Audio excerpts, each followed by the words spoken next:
ગુજરાત સહિત બનાસકાંઠા જિલ્લામાં પક્ષી બચાવો અભિયાન સ્વરૂપે ડીસાના નહેરુ નગર પ્રાથમિક શાળામાં બાળકો અને શિક્ષકો દ્વારા બ્રેકના સમયનો યોગ્ય ઉપયોગ કરી પોતાના વિસ્તારની આજુબાજુમાં વધારાની દોરીના ગૂંચડાઓ વીણીને ભેગા કર્યા હતા, જેથી પક્ષી તેમાં ફસાય નહીં. જોકે આ પ્રવૃત્તિ દર વર્ષે કરવામાં આવે છે.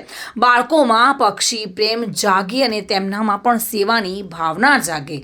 આ અભિયાનમાં શાળાના ઉત્સાહી આચાર્ય પાંચાભાઈ દેસાઈના માર્ગદર્શન હેઠળ આ અભિયાનને સેવાની એક દિશા આપવામાં આવી હતી.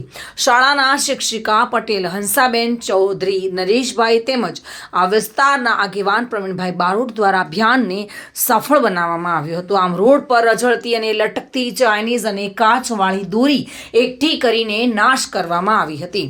હવે કોઈ પણ ઉપયોગ વગરની આ દોરીથી પક્ષીઓ ન ઘવાય અને વાહન ચાલકો પણ ઘાતક દોરીથી ન ઘવાય તે માટે આ સેવાની કામગીરી કરવામાં આવી હતી અને મોટી સંખ્યામાં બાળકો ઉપસ્થિત રહીને સેવાના કાર્યને સફળ બનાવ્યું હતું. ચિરાગ શ્રીમાળી સાથે bureau report, today Gujarati news.